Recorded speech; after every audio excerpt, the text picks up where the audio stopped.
L'amour. La plus belle chose qui puisse arriver à un homme, c'est de se sentir, un homme ou une femme bien sûr, c'est de se sentir aimé par quelqu'un d'autre. Victor Hugo le disait déjà d'une très belle manière, mais je voudrais revenir sur ça, car c'est fondamental de pouvoir être aimé. On en a besoin. C'est notre nourriture spirituelle. C'est notre nourriture qui nous fait grandir, qui nous fait évoluer.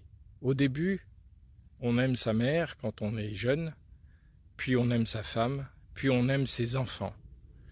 Mais quand on devient adulte, plus tard, à un certain âge, on commence à s'aimer soi-même, et ça, c'est le véritable amour. Parce que quand on s'aime soi-même, on commence à pouvoir aimer les autres.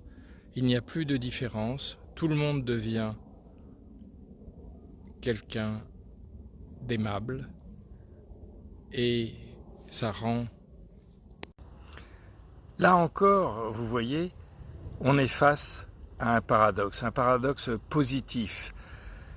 Il faut s'aimer soi-même avant d'aimer les autres. Ou pour aimer les autres, il faut commencer par s'aimer soi-même.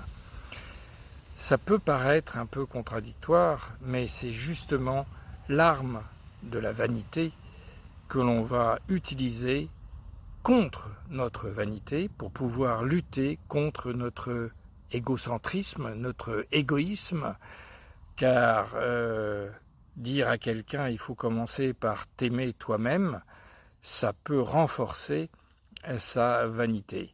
Et le but est justement de lutter contre cette vanité qui est de se croire le mieux et de s'auto-admirer, qui n'est pas s'aimer soi-même. L'auto-admiration n'est pas positive.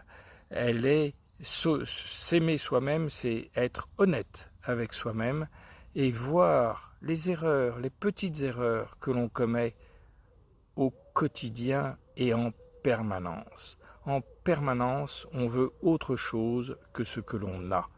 Et ce désir est à bannir et à lutter contre.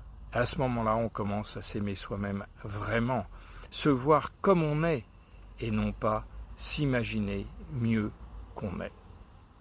Voilà, vous pouvez toujours nous contacter à ehepm.com